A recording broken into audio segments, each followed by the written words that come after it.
Alright guys, I want to start today's video out by just saying thank y'all to all y'all that are watching. Our subscribers have definitely went up a good bit over these past two videos, so I just want to thank all y'all for subscribing and liking and stuff like that. Definitely gives us a little bit more motivation to keep pumping these videos out, because it's not a lot, but it is a lot with the grand scheme of things of everything else that we got going on.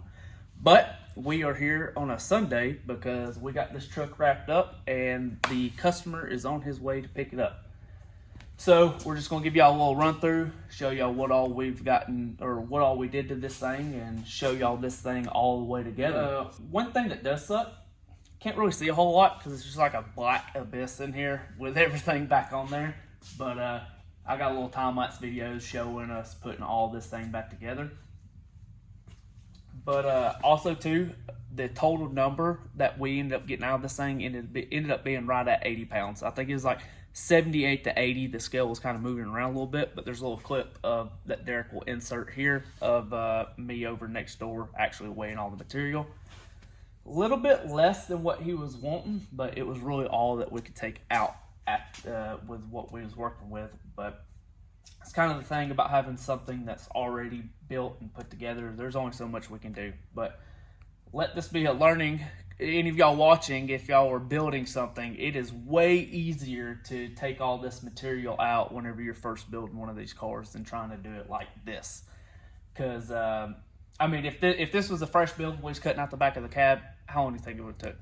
2 hours? Yeah. It may have took 2 hours right. To where we have like, I have probably close to 40 hours in doing all this. So definitely, if you're on the verge, really think that out and make that final decision, because it can cost you a lot of money to just pull that little bit of weight out. But as y'all seen, it was extremely tight and a lot of bars in here. So to get that much weight out of it was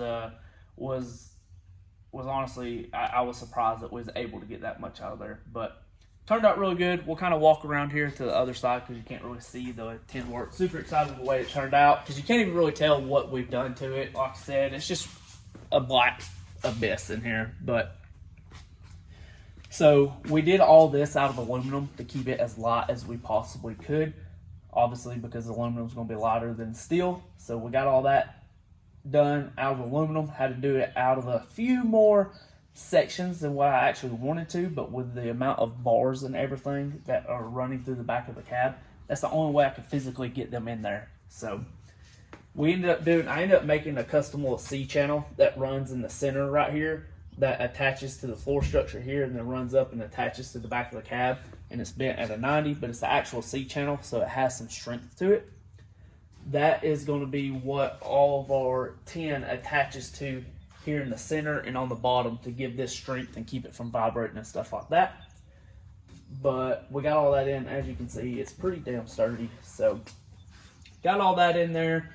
I ended up painting it all with a little bit of this like wrinkled black paint. It's kind of like a bed liner, but not exactly like a bed liner. It's nowhere near as aggressive texture.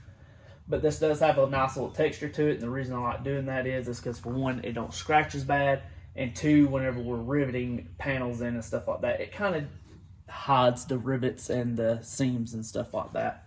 But so obviously we have some holes that are punched through for the bars and everything. I did go ahead and seam seal around those holes just to help keep as much smoke out of the inside of the cab as possible.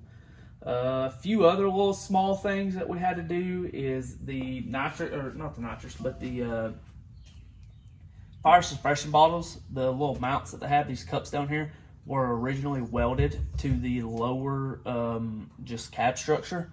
So obviously whenever we cut all that cab structure out, these mounts didn't have anywhere to go, and this aluminum so thin it don't really have any structure to it, so I couldn't just mount them there.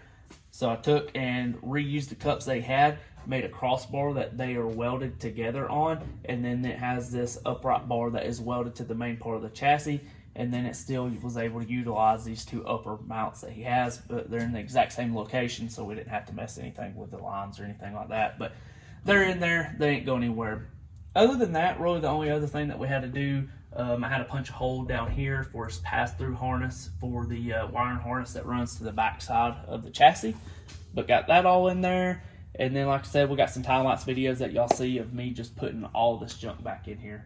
Luckily, the person that wired and plumbed this, I don't know. I don't think he done it. I think somebody else. I know he plumbed it. He didn't wire it, but they both did a really good job. So everything was super easy to take out of the truck and get back in there.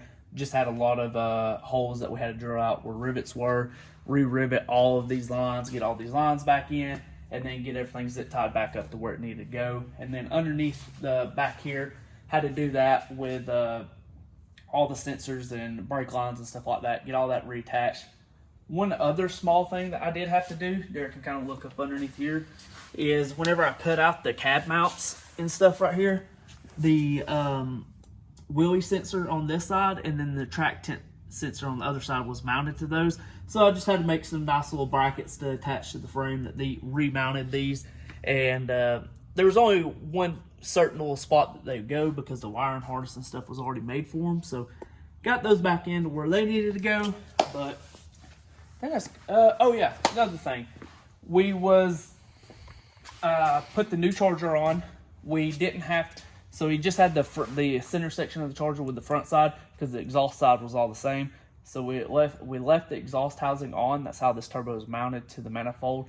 So left that on there. Pulled the V-band clamp off of the that separates the exhaust housing from the center section turbo. Pulled the old turbo off. Obviously, we pulled the charge pipe and then the inlet pipe off too. Put the new one on. I think it went from like a 98 to a 102. Is that what he said? Yeah. Or 106, something like that. But got the new charger on there. Then we had to, because like I said in the last video, somebody had put they cut the inlet flange off of the compressor housing and used just a standard style 3-inch V-band, but he wanted to go back to the actual factory style flange that is on the cover. That way if he goes to a different turbo, he ain't got to cut the flange off the turbo and weld a new one on there. So we took the charge pipe off, got the old flange cut off, put the new flange on. So now if he needs to change the turbos depending on what class he's running and stuff like that, he's able to just unbolt everything, switch out the turbos, and he's good to go. So got that done. Luckily was able to do that pretty easily. Didn't have to do much modifying. Really was just cut it, shape everything the way it needed to, and then slide that pipe up in there, weld it up. And honestly, this pipe ended up welding a lot better than I thought it was going to. Anybody that does any type of welding knows that welding to aluminum that has already had paint or powder on it's usually a disaster. But I cleaned it the best I could, and it ended up welding up pretty good. I know there's a few other small things that he wanted us to do, but we just didn't have the time to do them. It'll probably be something once he does some testing. He'll see what else needs to be done to the truck, and then he'll make notes of everything, and he'll bring it back over the winter time for us to kind of just nitpick it and get all the little small, minute, detailed stuff finished out on it. But like I said, am I forgetting anything? Not that I'm aware of, no. Okay.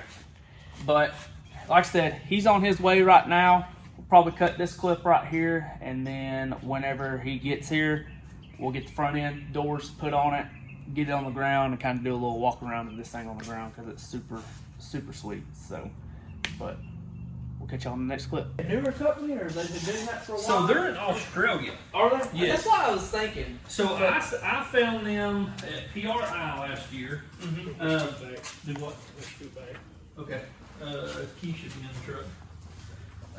But yeah, they're out of Australia, and I actually every customer that I had seen had flaws, and this one may still too. Yeah. But the biggest thing I like about them is I had the option to either go. It's got an inverter built into it, and I can either plug it into the wall or Milwaukee power. Gotcha. So you got So it's going on. You will whenever